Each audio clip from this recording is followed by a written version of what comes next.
Le jeûne intermittent, est-ce un régime à la mode? Est-ce un mode de vie à part entière? Est-ce vraiment efficace pour perdre du gras? Eh bien, je vais vous dire dans cette vidéo tout ce que j'en pense.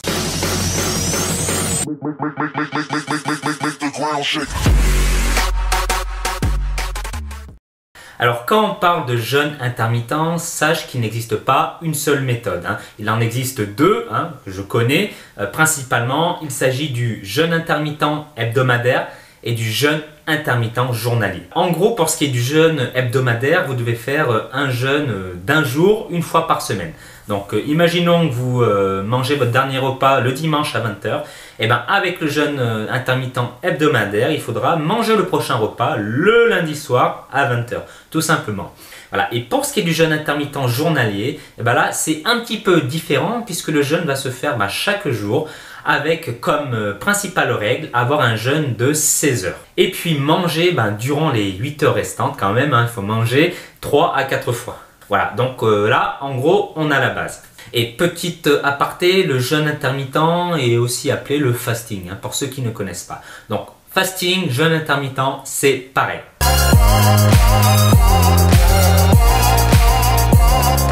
Alors on va parler ensemble du jeûne intermittent journalier parce que c'est celui qui est le plus pratiqué et c'est peut-être le plus simple à mettre en place. Parce que ne pas manger pendant un jour, franchement, c'est compliqué. Je ne sais pas si vous avez essayé, mais ça pique un peu. Et pour en revenir au jeûne intermittent, il y a quand même une règle importante. C'est qu'il faut manger durant les 8 heures restantes après le jeûne de manière saine. Il ne s'agit pas de faire un jeûne puis d'aller à McDo ensuite 2 à 3 fois dans la journée. Non, ça ne marche pas tout à fait comme ça. Il faut quand même garder un mode de vie sain.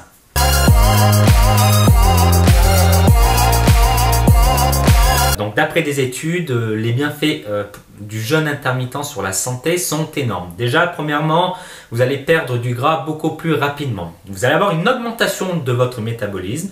Vous allez avoir une baisse de l'hypertension et également du cholestérol en prime. Et dernière chose, tu vas avoir un meilleur contrôle sur ton appétit. Et ça, quand on veut perdre de la graisse, quand on essaye de sécher, perdre du ventre, contrôler un petit peu mieux son appétit et éviter d'avoir des fringales à longueur de journée, c'est quand même un gros plus.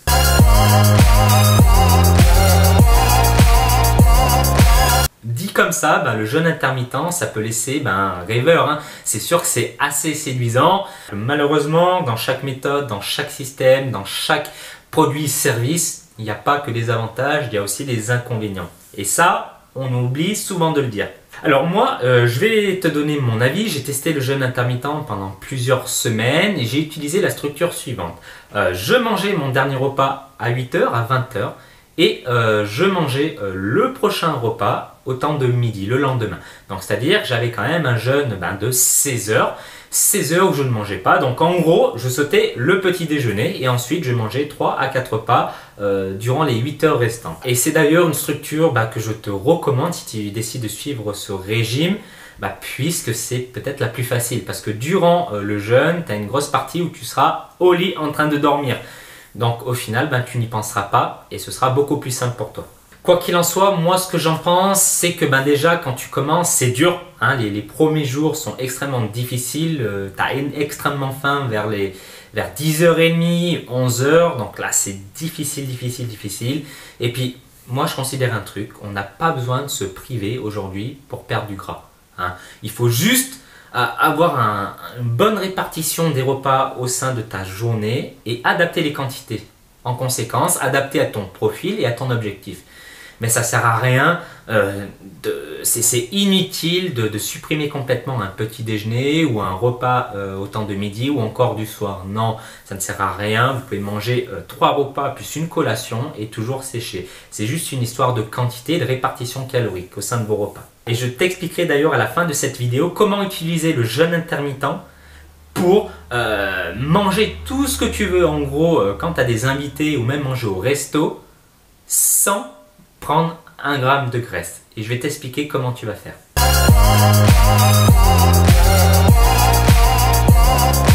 Alors il y en a beaucoup qui considèrent le jeûne intermittent comme un mode de vie à part entière. Alors moi, je le considérerais plutôt comme un régime. Un régime qui a ses avantages mais aussi ses inconvénients. Et pour moi, ce régime est intéressant pour les personnes qui ont uniquement quelques kilos à perdre et qui ont déjà, je le dis bien, je le mentionne bien, je le reprécise bien, déjà un mode de vie sain en parallèle. Voilà, c'est-à-dire des personnes qui savent ce que sont des glucides, des lipides et des protéines et qui savent un petit peu organiser leur repas, qui ont des bases vraiment et pour organiser leur repas de manière optimale. Si vous ne connaissez rien du tout à l'alimentation, si vous ne savez pas quoi manger pour perdre du gras, pour prendre du muscle, ou même pour rééquilibrer votre alimentation, ça va être compliqué. Et d'ailleurs, je déconseille le jeûne intermittent pour les personnes qui sont obèses, pour les personnes qui veulent prendre du muscle, qui sont en prise de masse. Et puis, je le déconseille aussi d'une manière générale parce qu'il peut conduire une grande fatigue et une grande irritabilité sur le long terme. Alors, j'ai envie de dire, généralement, quand on a une alimentation hypocalorique qui dure un petit peu dans le temps, on devient de toute manière irritable et on a une petite baisse de régime. Il faut faire ça de manière intelligente.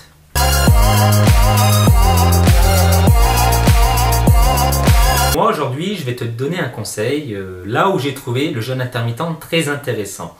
C'est lorsque tu es invité par exemple au restaurant ou invité le week-end dans ta famille où tu sais que tu vas te casser le ventre ou encore si tu es invité, si tu as une grosse soirée les week-ends avec tes potes où tu sais que ça va être compliqué de contrôler un petit peu ta prise alimentaire et même de gérer ton alcool parce qu'il faut quand même en profiter, on n'a qu'une seule vie. Et là, c'est là que le jeûne intermittent va être intéressant. Donc, je vais t'expliquer comment je fais. En gros, quand tu auras une semaine où tu es invité, comme je viens de te le dire précédemment, là, tu devras utiliser le jeûne intermittent le lendemain de ta soirée. Alors, je te donne un exemple. Imaginons que tu es invité chez ta famille à manger une raclette. Donc, d'un côté, tu es super content parce que la raclette, c'est bon. Mais d'un autre côté, tu as fait pas mal d'efforts, tu t'es entraîné plusieurs fois dans la semaine. Et puis tu as fait des efforts aussi sur ton alimentation et tu sais que la raclette, ça va casser complètement ta semaine. Ça va réduire ensemble tous tes efforts.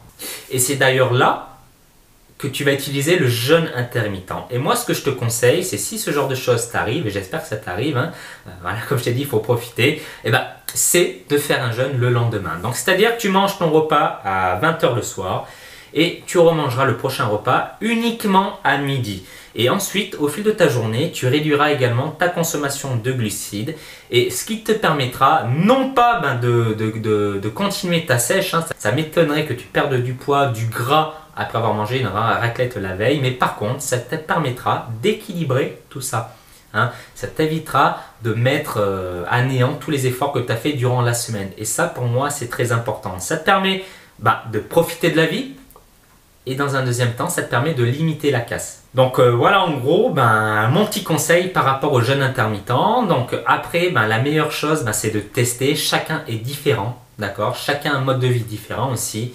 Donc après, si vous voulez tester, testez, puis vous verrez bien. Voilà, on arrive à la fin de cette vidéo. Donc si tu as aimé cette vidéo, mets un petit pouce bleu en dessous de la vidéo. Et puis abonne-toi à ma chaîne également si ce n'est toujours pas fait. Si tu le souhaites, je te force pas.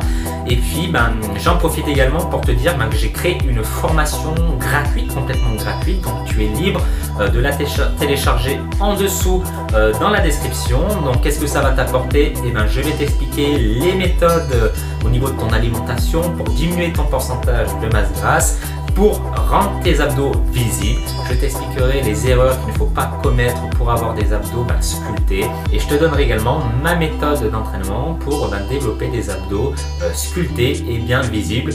Voilà, allez, je te souhaite tous mes vœux de succès et puis je te dis à très bientôt dans une prochaine vidéo. C'était Kevin Aziosmanov de Forme Athlétique. À très vite.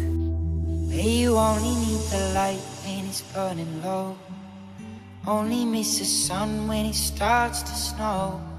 Only know you love her when you let her go.